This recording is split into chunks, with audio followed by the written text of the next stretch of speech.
खबर खबर चाहे हो राजनीतिक जगत की या फिर खेल जगत की या फिर जुड़ी हुई हो मनोरंजन जगत से, बिना किसी रीजन देखते रहिए समाचार विजन।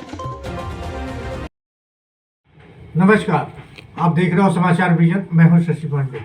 आज बड़ी खबरों के साथ एक बार फिर हाजिर हूं। आज शाम की बड़ी खबर जो आम आदमी पार्टी से आ रही है। आम आदमी पार्टी के वरिष्ठ नेता व दिल्ली के पूर्व स्वास्थ्य मंत्री सत्येंद्र जैन को शुक्रवार को राउस एवेन्यू कोर्ट ने मनी लॉन्ड्रिंग के मामले में जमानत दे दी है।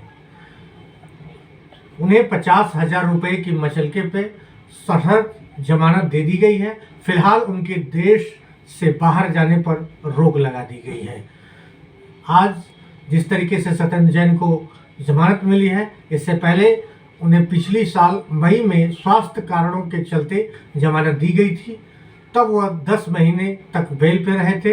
इस साल सुप्रीम कोर्ट ने उनकी नियमित जमानत पर सुनवाई हुई थी। इसके बाद कोर्ट ने उन्हें सरेंडर करने के लिए कहा था। इसके बाद उन्होंने 18 मार्च को कोर्ट में सरेंडर कर दिया था। 18 महीनों के बाद सत्येंद्र जैन की जमानत मिली है। ईडी ने सत्येंद्र जैन की जमानत का विरोध किया, लेकिन कोर्ट ने कहा कि वह पहले ही इतनी लंबी सजा काट चुके हैं, ऐसे में उन्हें जेल में रखना उचित नहीं रहेगा। वहीं कोर्ट द्वारा जमानत मिलने के बाद अदालत परिसर में मौजूद जैन की पत्नी ने फफक फफक कर रो पड़ी। इस बीच कोर्ट ने 2 टूक कहा कि सत्येंद्र जैन न ही मामले में संबंधित किसी गवाह से मिलेंगे और न ही किसी साक्ष्य को प्रभावित करेंगे और न देश से बाहर या कहीं यात्रा कर सकते हैं। ऐसा सुप्रीम कोर्ट का उन्हें आदेश है और रोक है। जैन के वकील ने कहा कि उनके मुवक्किल को अब हिरासत में रखने का औचित्य नहीं है, उससे किसी भी प्रकार का उद्देश्य पूरा नहीं होगा। वहीं 30 मई 2022 को ईडी ने उन्हें मनी लॉन्ड्रिंग मामले में गिरफ्तार किया था। और गौर करने वाली बात यह है कि सत्येंद्र जैन को ऐसे वक्त में जमानत मिली है जब दिल्ली में विधानसभा चुनाव में कुछ ही महीने शेष रह गए हैं। चुनाव को लेकर के तैयारियां तेज हो चुकी है। ऐसी स्थिति में सत्येंद्र जैन के बाहर आने जाने या आम आदमी पार्टी का प्रचार में नई गति और नया जोश मिलेगा। इससे पहले दिल्ली शराब घोटाले मामले में आम आदमी पार्टी के राष्ट्रीय संयोजक व पूर्व मुख्यमंत्री अरविंद केजरीवाल को जमानत मिल चुकी है। उप मुख्यमंत्री मनीष सिसोदिया को भी जमानत मिल चुकी है। राज्यसभा सांसद संजय सिंह को भी जमानत मिल चुकी है। अब इस ऐसे स्थिति में आम आदमी पार्टी पूरी तरीके से मजबूती से आने वाले विधानसभा के चुनाव में अपना दमखम से चुनाव लड़ेगी और भाजपा के साथ उनके हर कारनामे पर अपना मजबूती से लोगों तक पहुंचने का और एक बार फिर से जनाधार हासिल कर सत्ता में पहुंचने का काम मजबूती से करना शुरू करेगी। अब सत्येंद्र जैन को मिली जमानत के बाद आम आदमी पार्टी में उत्साह का माहौल देखने को मिल रहा है। इस तरीके से जिससे भारतीय जनता पार्टी लगातार अरविंद केजरीवाल और आम आदमी पार्टी कहती रही कि भारतीय जनता पार्टी ने अपनी एजेंसियों के थ्रू लगातार सभी दलों को ईडी और सीबीआई के शिकंजे में केवल बेवजह की परेशान किया। ना ही अब तक एक चवन्नी 1 रुपए की कहीं उगाही हुई, ना ही कोई सबूत मिल पाया और हार करके ईडी और सीबीआई दोनों से सुप्रीम कोर्ट ने इन बड़े नेताओं मनीष सिसोदिया, अरविंद केजरीवाल, संजय सिंह और आज सत्येंद्र जैन को जमानत दे दी है। आइए सुनते हैं सत्येंद्र जैन के वकील क्या कहते हैं। अब इस मामले पर को लेकर के आम आदमी पार्टी के और राज्यसभा सांसद संजय सिंह जो हैं वो कहते हैं कि सत्येंद्र जैन का 873 दिन का लंबा संघर्ष, मोदी की यातनाओं की सारी कोशिशें भी हौसले को नहीं तोड़ पाई। ये आम आदमी के नेता हैं, इन पर झूठे मुकदमे चला सकते हो, लाठियां बरसा सकते हो, जेल में डाल सकते हो, मगर इनके हौसले को नहीं तोड़ सकते। अंत में सत्य की जीत हुई। सुनिए संजय सिंह क्या कह रहे हैं। आदमी पार्टी के लिए और आम आदमी पार्टी के एक एक कार्यकर्ता के लिए बहुत खुशी की खबर है, बहुत बड़ी खबर है हम सबके लिए कि सत्येंद्र जैन हमारे वो साथी जिन्होंने दिल्ली को मोहल्ला क्लिनिक का मॉडल दिया, जिसकी चर्चा पूरी दुनिया में हुई, फ्री दवाइयों का मॉडल दिया, जिन्होंने स्वास्थ्य की एक ऐसी योजनाएं दिल्ली के अंदर लागू की, फरिश्ते स्कीम, जो आज देश और दुनिया के लिए उदाहरण बन रही है, उस व्यक्ति को इतनी यातनाएं जेल में दी गई। 873 दिन जेल में रखा गया, 36 किलो वजन कम हो गया। मोदी जी ने जितने हथकंडे अपनाने थे अपना लिए, लेकिन मैं सलाम करूंगा, नमन करूंगा सत्येंद्र जैन के जज्बे को कि उनका हौसला नहीं टूटा। ये आम आदमी पार्टी है, आंदोलन की भट्टी से तपकर हम लोग निकले हुए हैं। ये अरविंद केजरीवाल के सिपाही हैं। मोदी जी, आप इन पे मुकदमा लिख सकते हैं, लाठियां चला सकते हैं, जेल में डाल सकते हैं, यातनाएं दे सकते हैं, लेकिन हमको तोड़ नहीं पाओगे। आपकी सारी कोशिशें नाकाम होंगी। तो मैं हृदय की गहराइयों से सत्येंद्र जैन जी को बधाई देता हूं, उनके परिवार को बधाई देता हूं, लेकिन उनके परिवार ने और दिल्ली ने जो पीड़ा बर्दाश्त की है ये 2 साल से अधिक के समय में, इसका जिम्मेदार कौन है, इसका जवाब कौन देगा? जो उनके जीवन के बहुमूल्य समय जो दिल्ली के लोगों की सेवा में लग सकते थे, वो 873 दिन जो उनके जिंदगी के जेल में बीते हैं, इसको कौन वापस करेगा? उनके परिवार को जो मानसिक प्रताड़ना हुई, उसको कौन वापस करेगा? तो इसलिए मैं समझता हूं कि आने वाले चुनाव में दिल्ली के अंदर दिल्ली की जनता इन बातों का हिसाब मोदी सरकार से, बीजेपी से जरूर लेगी। क्योंकि ये मेरा जो सवाल था, ये कितना महत्वपूर्ण होगा आगामी अभी वक्त में चुनाव के ठीक पर? बहुत अच्छा, ये हम सबके लिए, इसीलिए मैं कह रहा हूँ कि बहुत खुशी की बात है। अरविंद केजरीवाल जी का कारवां और बढ़ रहा है और उनकी ताकत दिन प्रतिदिन मजबूत हो रही है। सारे हमारे साथी जो है वो धीरे धीरे जेल से सब बाहर आ चुके हैं और सत्येंद्र जैन जी को लेकर हम सबके मन में बड़ी चिंता थी। आज उनकी भी रिहाई होगी, बहुत खुशी की बात। क्योंकि हमने लगातार देखा है जब भी कोई जमानत या इस तरह का फैसला आता है तो बीजेपी की एक प्रतिक्रिया जरूर आती है कि अभी सिर्फ जमानत मिली है, मुकदमा तो चलेगा, तमाम चीजें। भाजपाइयों की बात छोड़ दीजिए, वो गुंडों की जमात है। भारतीय जनता पार्टी इस देश में गुंडों की जमात है, नफरत फैलाने वालों का समूह है।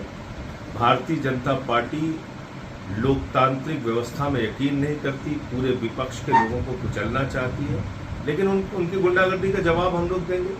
इसलिए उनसे कोई प्रमाण पत्र हमें नहीं चाहिए। क्या बोल रहे हैं भाजपा? तो गुंडे लोग हैं, कुछ भी बोलेंगे। पूरे देश के जितने भ्रष्टाचारी हैं सब मोदी के साथ हैं। सारे देश का भ्रष्टाचारी, जितने बड़े से बड़ा भ्रष्टाचारी का नाम ले लो आप, सब आज मोदी के साथ बैठे हुए। ये लोग क्या बात करेंगे? अडानी के दलाल बात करेंगे हमसे भाजपा वाले, तो उनकी किसी टिप्पणी पे मुझे कुछ नहीं बोलना।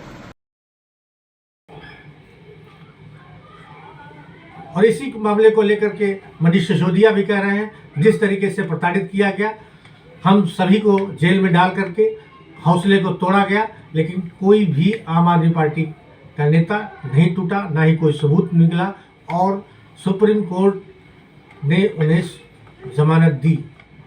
इस तरीके से हम कह रहे हैं कि इनकी कोई, भाजपा की कोई भी कलई काम नहीं कर पा रही है, इनकी एजेंसियां कुछ भी काम नहीं कर पा रही हैं, केवल सिवा परेशान करने को। ऐसा कर रहे हैं मनीष सिसोदिया। सुनिए क्या कह रहे हैं। आज मुझे बहुत खुशी है कि हमारे भाई, हमारे मित्र, हमारी पार्टी के सीनियर लीडर सत्येंद्र जैन जी को ऑनरेबल कोर्ट से ज़मानत मिल गई है। सत्येंद्र जैन जी इस देश में मोहल्ला क्लिनिक की क्रांति के जनक हैं। पब्लिक हेल्थ सिस्टम को, सरकारी हेल्थ सिस्टम को, सरकारी लोकल हेल्थ सिस्टम्स को, सरकार के बड़े बड़े हॉस्पिटल्स को कैसे शानदार बनाया जा सकता है, और ये कोई असंभव काम नहीं है, इसको संभव करके दिखाया सत्येंद्र जैन जी ने। दिल्ली के लोगों को सत्येंद्र जैन जी की वजह से आज शानदार हॉस्पिटल मिले हैं, नए नए हॉस्पिटल मिले हैं, पुराने हॉस्पिटल्स का रिवैम्प हुआ है उनकी वजह से, और मोहल्ला क्लिनिक जैसी इनोवेटिव चीज़ मिली है जिसको अब देश ही नहीं दुनिया भर के लोग जिससे सीख ले रहे हैं। कई राज्यों में मोहल्ला क्लिनिक बनाए गए हैं। ये सब सत्येंद्र जैन जी की देन है।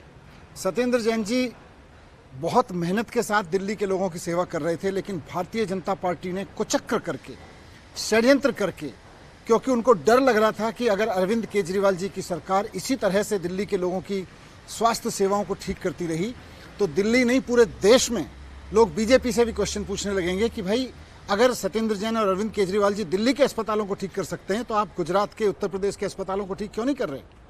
आप बाकी राज्यों के जहां आपकी सरकारें वहां के अस्पतालों को, सरकारी अस्पतालों को ठीक क्यों नहीं कर रहे? ये बात पूछने लगेंगे। इसलिए सत्येंद्र जैन जी को गिरफ्तार किया गया। कुछ नहीं मिला उनके खिलाफ, तो 4-4 बार उनके घर पे ईडी की रेड की, भारतीय जनता पार्टी ने ईडी की रेड कराई उनके घर पे, लेकिन उसके बावजूद उनके घर से एक पैसा नहीं मिला, एक कागज नहीं मिला। झूठे आरोप में, झूठे षड्यंत्र के तहत पीएमएलए कानून लगा के उनके ऊपर उनको जेल में रखा गया। ये भारतीय जनता पार्टी की बहुत बड़ी साजिश थी।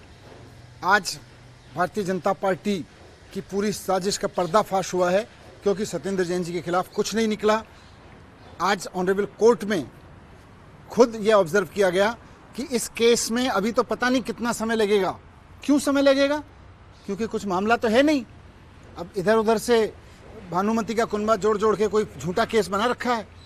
तो आज मोदी जी को, भारतीय जनता पार्टी को सत्येंद्र जैन जी से माफ़ी मांगनी चाहिए उनके इतने सारे दिन खराब करने के लिए। और सिर्फ सत्येंद्र जैन जी से नहीं, आज मोदी जी को और भारतीय जनता पार्टी को दिल्ली के लोगों से माफ़ी मांगनी चाहिए, क्योंकि सत्येंद्र जैन जी के जेल में जाने से सरकारी अस्पतालों में जो काम इतनी तेज़ी से चल रहा था उसका नुकसान हुआ है। सत्येंद्र जैन जी के जाने से मोहल्ला क्लिनिक में जो काम चल रहे थे उनका नुकसान हुआ है। भारतीय जनता पार्टी ने सत्येंद्र जैन जी को जेल में डाला, मुझको जेल में डाला झूठे आरोप लगा के, अरविंद केजरीवाल जी को जेल में डाला, संजय सिंह जी को जेल में डाला। और सब चीज़ों में, इन सब मामलों में एक चीज़ कॉमन है, किसी के यहाँ से कुछ नहीं निकला। सिर्फ झूठे आरोप भारतीय जनता पार्टी ने लगाए और उनकी वजह से उनकी ईडी ने पकड़ के लोगों को जेल में डाला। मुझको भी झूठे आरोपों में डाला, मेरे यहाँ से कुछ नहीं मिला। अरविंद केजरीवाल जी के यहाँ से कुछ नहीं मिला, उनको भी जेल में डाल दिया। संजय सिंह जी के यहाँ से कुछ नहीं मिला, उनको भी जेल में डाल दिया। सत्येंद्र जैन जी के यहाँ से कुछ नहीं मिला, उनको भी जेल में डाल के रखा इतने लंबे समय तक। केवल एक ही मकसद था, दिल्ली के लोगों के काम रोकना। मैं आज दिल्ली के लोगों को भी कहना चाहता हूँ कि भारतीय जनता पार्टी काम रोकने का षड्यंत्र करती है। आपने देख लिया कि पिछले 1-1.5 साल में हम सबको जेल में डाल के इनकी मंशा किस तरह से काम रोकने की थी। लेकिन अब अरविंद केजरीवाल जी बाहर हैं, उसके पहले संजय सिंह जी मैं बाहर आ गए थे, सत्येंद्र जैन भी बाहर आ गए हैं।